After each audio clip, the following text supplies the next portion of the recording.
In this lecture video, we're going to be looking at Mahayana Buddhist ethics from Shantideva's Bodhicaryavatara. So Santideva was a Buddhist philosopher that lived in India roughly 685 to 763 CE. He's part of the wave of Mahayana Buddhism, which developed from the earlier Theravada Buddhism. And we're going to see in this argument for why one should be ethical, an argument for a kind of altruism, a selfless concern for the well-being of others, and aiding them to achieve enlightenment. But we have to begin with the Four Noble Truths, since the Four Noble Truths are the foundation of all Buddhist philosophy. The first noble truth is that there is suffering. So there is suffering in the world, inevitably, always there is suffering by the fact of existence. There are three kinds of suffering that we can indicate. There's pain, whether this be physical or mental pain. There is suffering that is caused by impermanence, so the fact that, according to Buddhist doctrine, all things are impermanent. There's nothing that subsists throughout time permanently. The fact that since things arise dependently, that they then cease to exist causes suffering due to the fact that, as we'll see in the second noble truth, we become attached to them. And then the third cause of suffering is due to conditions. So the conditions of samsara, the cycle of reincarnation, of this endless birth and death. The second noble truth is that there is the origination of suffering. So there is a cause of suffering. Now we can say that this is desire, attachment, or arising. They all really refer to the same thing. Here in this way we can say desire, right? I desire something, I don't get it, I suffer because I don't get it. In some cases, because I actually get that thing that I desire, it also causes suffering because, I don't know, let's say I desire, soda, and I drink a lot of soda, and it causes suffering due to the fact that soda is not good for me. But also it causes suffering because I become kind of numb to that thing that I perpetually have. Because I become attached to things, they inevitably, since all things are impermanent, cease to exist. The loss of those things, the inability to have them permanently, causes suffering because of my attachment to things that cannot be, I can't be attached to permanently. All of these are just instead momentary cases of arising experiences, arising manifestations of, or just dharmas. It's another way to understand them. Now, the third noble truth is that there's the cessation of suffering. So suffering is not permanent.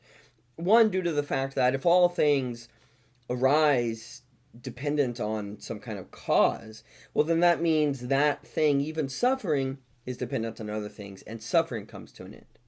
But there's also a cessation of suffering in the sense that there's a way to end suffering, not just that it's inevitable that cases of suffering end. How?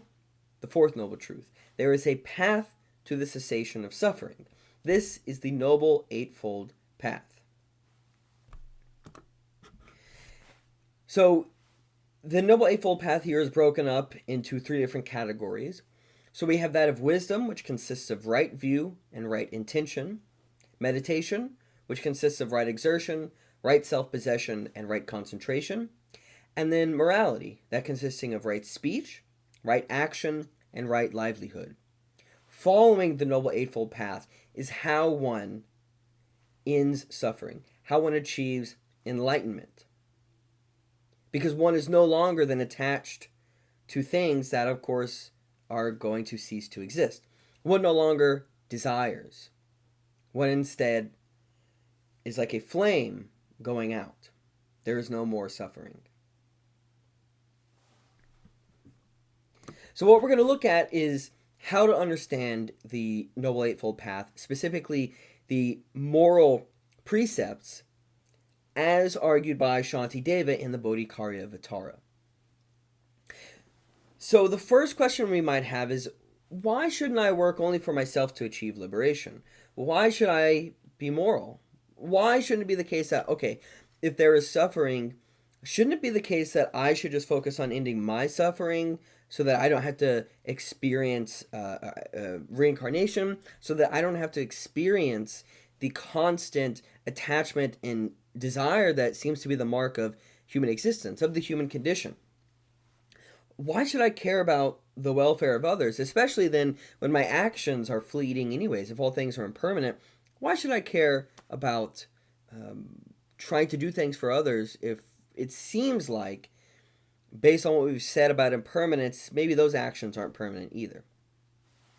But the revolution by Mahayana and by Shantideva here is this development of the notion of a bodhisattva, right? So a bodhisattva is one who delays, they've attained, but they have delayed achieving full Buddhahood. So they've reached it, but they have not yet ceased existing. They, instead, having achieved Buddhahood, delay nirvana in order to help others achieve Buddhahood. So what we're going to see by Shantideva here is a kind of argument for altruism, a selfless concern for the well-being of others. That I, as someone who has achieved enlightenment, if I understand the truth of the Noble Eightfold Path, it requires me to, in some cases, even sacrifice myself to end the suffering of others. As Shantideva says, abandonment of all is enlightenment, and enlightenment is my heart's goal. If I must give up everything, better it be given to sentient beings.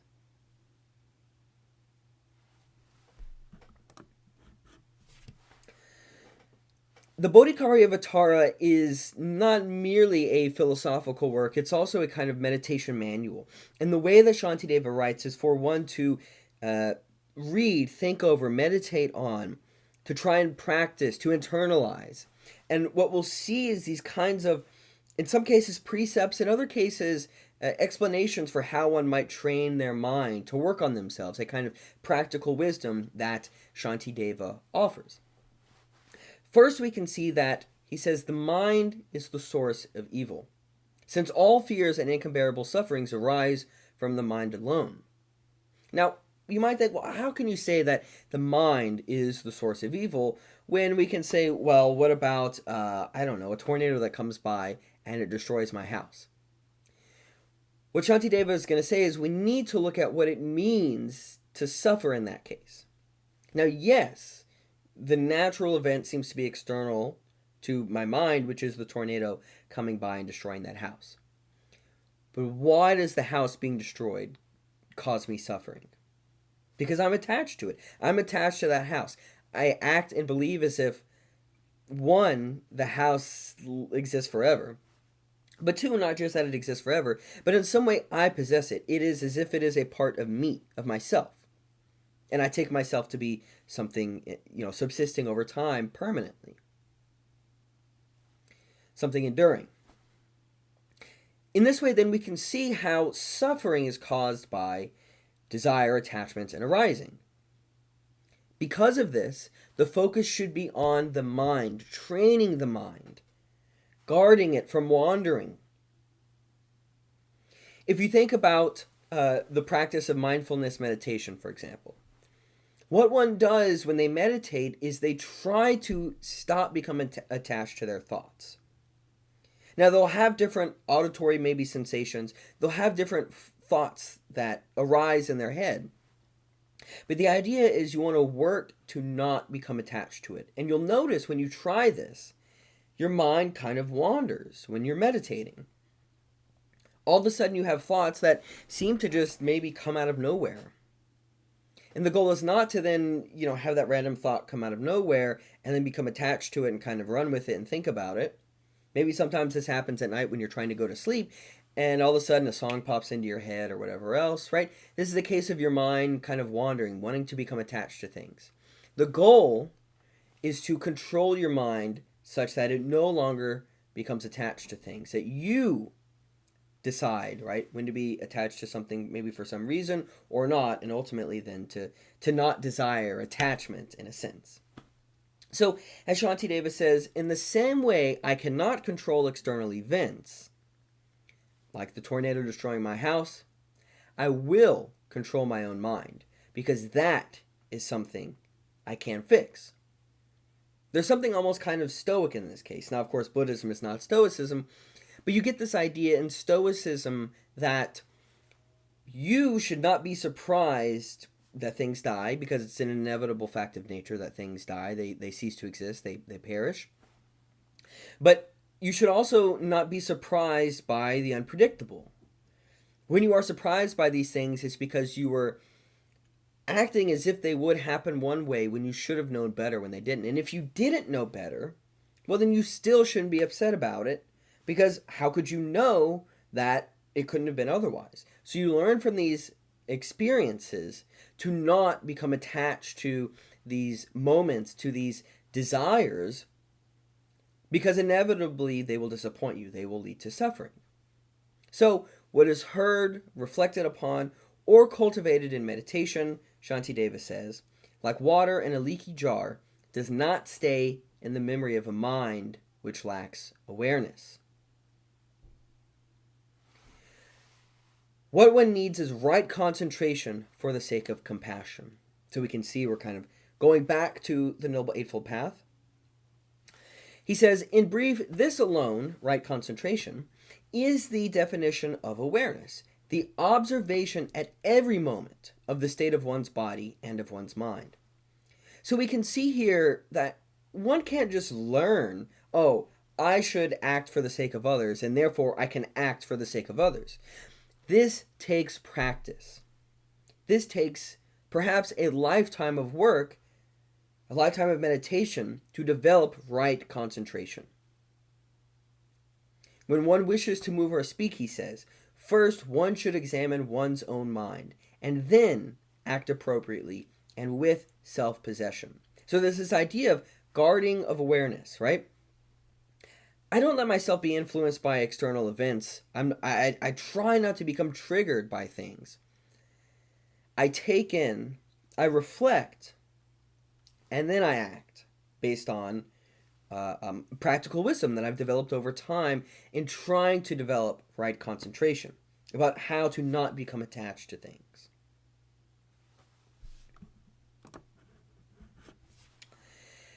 The focus is on the mind in this case, since the mind is the source of desires, the source of suffering, because it is the mind that desires. In this way, then, Shantideva says, the body is nothing. The body is not the real you. In fact, there is no real you, but we'll put that to the side for a moment. But it's not merely the case that the body is nothing and we should wish we had no body, as if the body is solely the source of suffering, which some people think, right? It's temptation, sensation, etc. So when I need to dull my senses. That's not quite the idea here. But what Shantideva is getting at is that I can use my body for the sake of others. He says, of course it is right to protect this wretched body, but as food for vultures and jackals, or as the implement of action for the benefit of humankind. I shouldn't actually waste away. I would actually be doing something bad if I did not try to develop my body for the sake of others. So if I become lazy, if I become someone who sits around, who's not very fit, I actually lack then in my capacity to alleviate the suffering of others. So in this way, while we don't want to become attached to our body is not our real self, but also our body can develop definitely cases of vanity. I mean, think of Instagram and the focus on images and look and so on. That's what we want to be wary of, which is why we want to start with right concentration.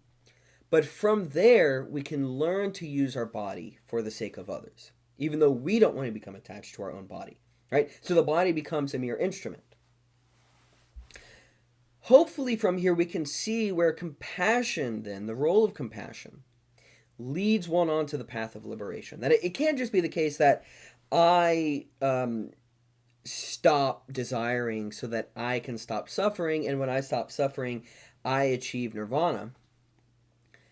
My achieving of nirvana, again, there is no real self. There is no me that achieves nirvana, right? There's just nirvana that is achieved or suffering that is ended. But the problem is, if there are still others who are suffering, I can't say that nirvana has been fully achieved or that suffering has fully been ended. Only in one particular way. The question is, why does that one particular way matter? Why should we privilege that one particular case of ending suffering over others? Santideva says, one should not indicate with the finger something that is to be done, but respectfully with the whole of the right hand. One should also point out the road in this way. I should use my entire existence to alleviate the suffering of all of existence, insofar as I can. This is not to say I should be blamed if suffering continues for all of existence, but that my existence, my purpose, should be to alleviate as much suffering as possible. All of my actions, then, should be done for the sake of reducing suffering. Shantideva says, one should do nothing other than what is either directly or indirectly of benefit to living beings. And for the benefit of living beings alone, one should dedicate everything to awakening. He further says, I shall express this by means of my body. For what use would there be in the expression of words? Right? So it's not, again, what Shantideva is doing here is not just offering some rational justification. He's not offering some mere words where one can learn some quick rule about, what is considered moral and what is considered immoral. So then when one learns that, one does it. One has to truly dedicate themselves to being moral, because only then can you be moral. It's not enough to just read this book and become moral. He says, for someone who is sick, what use could there be in the mere expression of medical knowledge if you don't put it to use? So this is a call, right, on all human beings reading this, to live for the sake of alleviating the suffering of all sentient beings. So that, of course, means not just human beings, all animals, anything that can feel pain. So, for example, being a vegetarian, one should not eat meat because this causes suffering.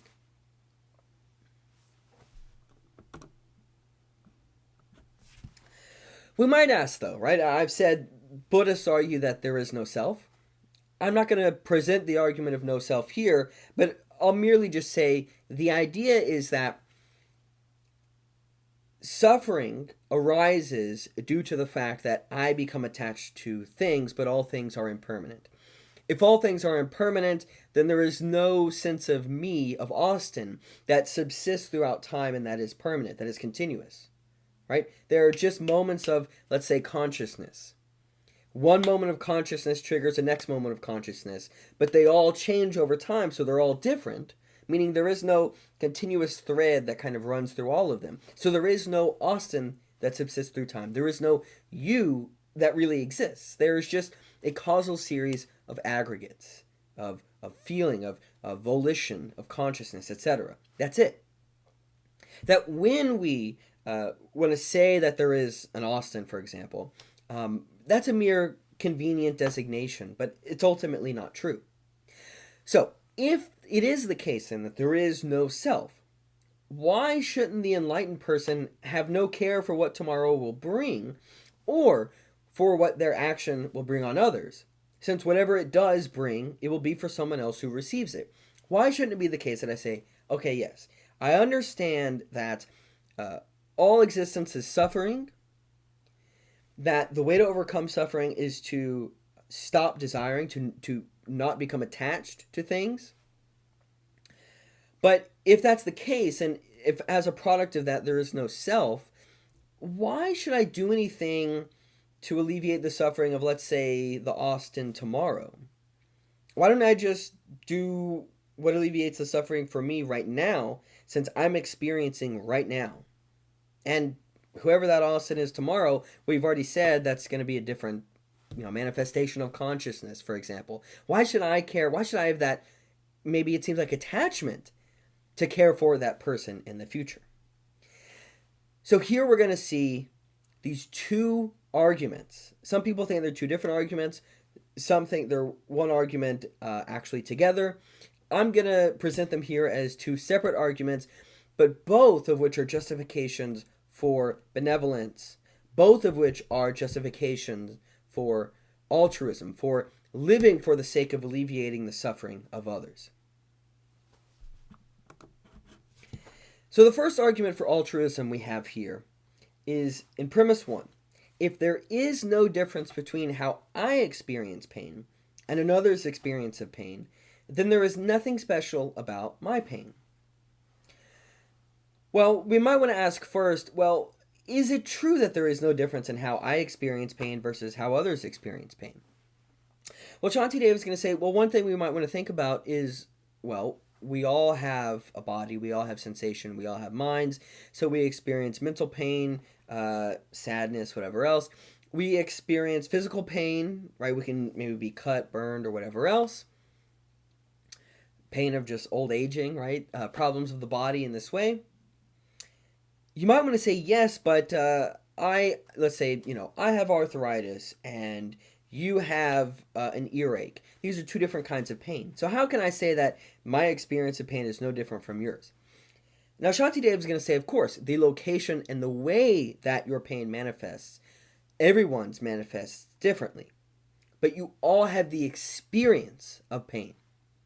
In that case, then, there's nothing that should be privileged about one person experiencing pain over another. Now, that's not to say that someone's pain is not more immediate than another's. Of course, someone who was just in a car accident and has a broken back or something, their immediacy in terms of the care they need clearly is greater than the person who merely has a headache.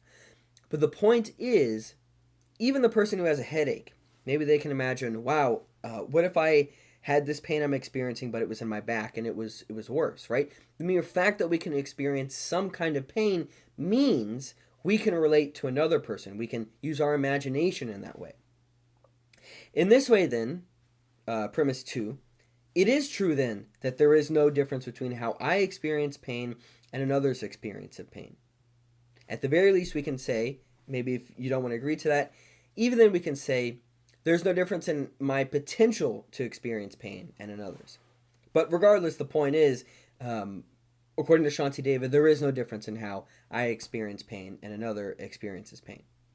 The third premise then, which is a conclusion from the first two premises, is that there's nothing special about my pain because there's no difference. Premise 4.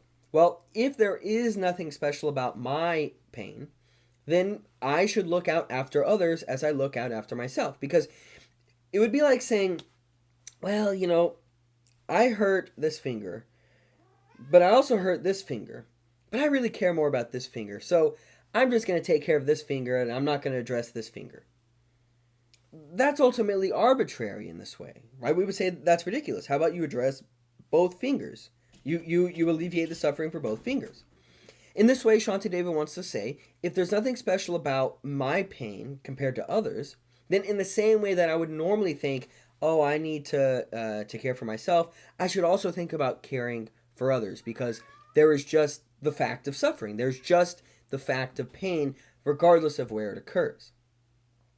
The conclusion, then, that Shantideva says follows from these premises is that I should care about and alleviate the suffering of others just as I would for myself.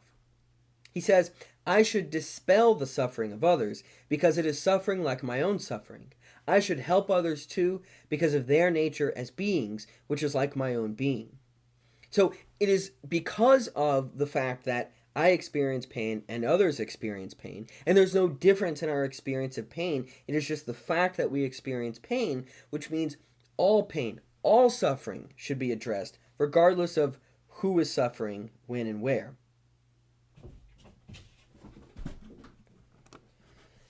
Now, the second argument for altruism we get focuses a little more on the fact that there is no self. So the first premise says that when you prevent future suffering, you prevent suffering for a different person. Shantideva says, the notion, it is the same me even then, is a false construction, since it is one person who dies, quite another who is born. We can think of this in the same way that, think about a flame, okay? You light a candle, and we talk about, there being a flame. I say, wow, look at the flame on that candle. The mere word flame, right, is a designator for something that continues over time. It's the same. In the same way that I can say, look at this glass, and then 2 seconds later I say, look at this glass, right, and it's the same thing. I talk about it as if there is no change, if it's the exact same. But the point is, with a flame, it's actually a causal series of combustions that when you notice in one moment the fire, the next moment that you notice it and take it to be the same flame, it's actually a different moment of combustion. So it's a false construction, actually, to say that that flame subsists over time, or that's the same flame as a minute ago. Now, it works, right? Shantideva, a Buddhist, is going to say, conventionally, it's true that it's the same flame because it works to refer to it as the same flame. But ultimately, it's false. There is no same flame. In the same way, ultimately, it's false, right? When I brush my teeth, okay, tonight before I go to bed, I am actually preparing to alleviate or prevent future suffering for a different conscious being. Because the kind of consciousness that will exist tomorrow is going to be a different consciousness from the one I have right now or tonight. So, again, premise 1. When you prevent future suffering, you prevent suffering for a different person. Premise 2. If you prevent suffering for the future you, who does not now experience the suffering, then you must perform the same actions towards other persons. So again, since if I brush my teeth now for future Austin, well, really there's no future Austin. It's just another series of experiences, a series of aggregates that will exist momentarily. Well, in the same way, if I do that for future me, which is different, then I should do the same for future others, because it's just another manifestation of consciousness that is capable of experiencing pain, capable of suffering. So either all suffering must be prevented, Shantideva says, regardless of whose suffering is going to be prevented, since no matter when I prevent suffering, it's always for a different person, or no suffering must be prevented, regardless of whose suffering is not prevented. But Shantideva says, well, premise 3, we do prevent suffering in the sense that conventionally we act as if we should prevent the future suffering of me, even though it's going to be a different person. So in that way, since we do prevent suffering, for myself, I'm admitting that for that dichotomy, we either should prevent all suffering or we should prevent no suffering. I do admit that I do prevent suffering. Well, according to that dichotomy by premise 2a, I have an obligation then to prevent suffering regardless of where it occurs or of who it belongs to. So if there is no self, if there is no one to lay claim to a possession of suffering and say my suffering is more important than you, taking care of myself is more important than taking care of you, if there is just suffering, there's just suffering that I experience, there's suffering that others experience, but there's no self, then there are just experiences of suffering. If there are just experiences of suffering, then there is no experience of suffering to privilege over another. Therefore, there is a moral obligation to prevent suffering regardless of where that suffering occurs, of who is said to experience that suffering. Now, again, that does not mean that someone who has cancer and someone who has a paper cut should be treated the same, because clearly the degree to suffering can be greater. But the point is that it shouldn't be the case that someone just by status of their person, whether it be due to class, whether it be due to caste, whether it be due to some other kind of social status, that they should be treated one way and another person should be treated another way. All that stuff is arbitrary, and there's just the fact of suffering. And suffering should be prevented. So how should we think of this kind of ethics articulated by Shantideva? So first I want to consider the interpretation that what Shantideva is arguing here is a kind of consequentialism.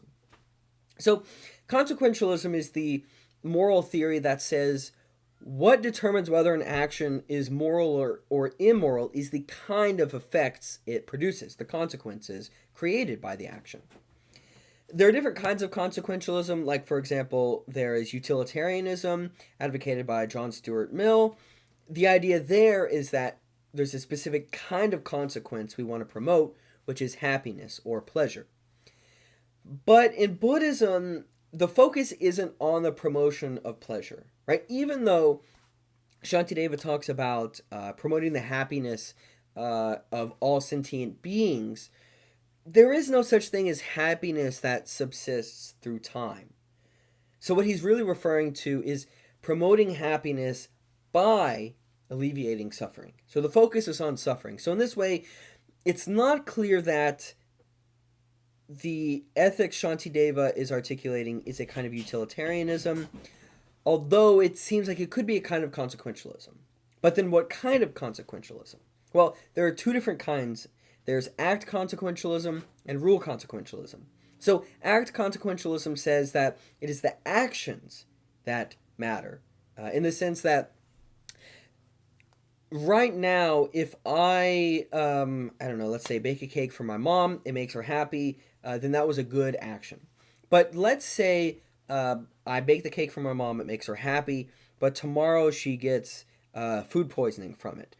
Well, then the later suffering outweighs the earlier happiness, which means because of the event that occurs later, then my act was actually bad. So there's a way that future kind of effects produced by earlier causes can actually alter whether or not an action was good or bad, because again, it's always just that one result that determines whether an action was good or bad. Now, rule consequentialism, again, right? It wants to promote good actions, good consequences, but the difference is it does so by following rules that are thought to promote the good actions. It seems like Shantideva, his ethics, if it is a kind of consequentialist ethics, it would align closer with rule consequentialism because, as we saw looking at the Noble Eightfold Path, there are certain kinds of precepts that Buddhists have to follow, like not murdering, not killing sentient beings, or like honesty, telling the truth. These are rules that Buddhists have to follow, and the idea is you should do that because honesty and not murdering helps alleviate suffering or prevent suffering from occurring. So some specific consequentialist elements from Shantideva's text that we can look at to try and interpret what he's arguing as a kind of consequentialism are the fact that we see clear action-guiding prescriptions that are meant to try and get the readers to live for the sake of the well-being of all sentient beings. And consequentialism is an action-guiding, a rule-prescribing philosophy. The second kind of consequentialist element we get in the text, the Bodhicaryavatara, is that you get this articulation that you can sacrifice, in some cases should sacrifice, lesser goods for greater goods. So there's clearly the claim that one should self-sacrifice. So if there's, let's say, a doctor, a neurosurgeon, okay?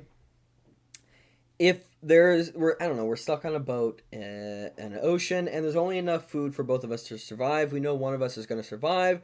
Well, there's a neurosurgeon and then there's just me, and I don't really help as many people I don't really help as many people alleviate their suffering. I don't help as many people with their sickness as the neurosurgeon does. In this case, my existence is a lesser good than the existence of the neurosurgeon. So I should sacrifice myself, even though, maybe killing myself on the boat might cause suffering. It is for the sake of alleviating more suffering, right? So in this case, I shouldn't privilege my own suffering over others, clearly. It is a bit unclear, though, because you have the rule not to murder. So it's not clear that I should murder someone else to, like, the classic trolley problem. So let's say you have a trolley that's running down a track. There's a fork, and it's going to go down the left side. Down the left side, it's going to hit one person. It's going to hit 5 people, we'll say. Now, you just happen to be there, and you could divert the track such that it doesn't hit 5 people, but it instead hits one person and kills them. What should you do? Well, John Stuart Mill's utilitarianism says you should clearly divert the track because killing one person is less suffering than the death of 5 people. But in Buddhism, again, you have the precept not to murder, and there's the role for intention, actually, in Buddhism. So one shouldn't have the intention to murder someone else. So it is actually a bit unclear to what extent Shantideva thinks one should kill someone else if, or like there's this famous example, should you torture a baby to save all of humanity? It's unclear whether or not one should do that, because it seems like, well, then you would be intentionally promoting suffering, even though you would, of course, be alleviating the suffering of others. It is clear, though, one should sacrifice yourself for others, except in cases where your existence promotes greater well-being than someone else's. So let's say, again, right? I don't know. Let's just say I'm teaching Buddhism here, so maybe I'm going to help people become altruistic. And we're stuck on the boat, and there's someone else who's really lazy. All they do is play video games. They don't do anything for the benefit of humanity. In that case, it might be the moral thing should be that I shouldn't sacrifice myself so that the other lazy person can live, because my potential to alleviate the suffering of others throughout my lifetime is greater than the other person. So again, these kinds of calculations are clear kind of consequentialist calculations. So these are the kind of different elements in Shantideva's Bodhicaryavatara that we can say, well, it seems like it's a kind of consequentialist philosophy. But there are also non-consequentialist elements, which is why there's a debate over how to classify the Mahayana Ethics of Shantideva. Now, one reason why it might be actually a non-consequentialist ethics is that it seems like Shantideva argues there is an inherent value to equality. This sounds similar to a kind of Kantian or deontological kingdom of ends, where we live as if all human beings are equal. We never treat another person as a mere means, for example, but always as an end in themselves. We always have a certain kind of respect for the dignity of other human beings. This seems to be like a kind of non-consequentialist ethics. We also have, by Shantideva, the cultivation of character, right? The importance of having right concentration, for example. This seems like a kind of virtue ethics trait, maybe from Aristotle or Confucian ethics. The Bodhicaryavatara is also not merely a philosophical work, but it's also a meditation manual. So some of the things that he might be saying might be actually for the sake of meditation and not merely for the sake of some kind of rational action guiding principle that one should follow in all circumstances, no matter what. This leads to the fact that in Buddhism there are two kinds of truths: conventional truths and ultimate truths.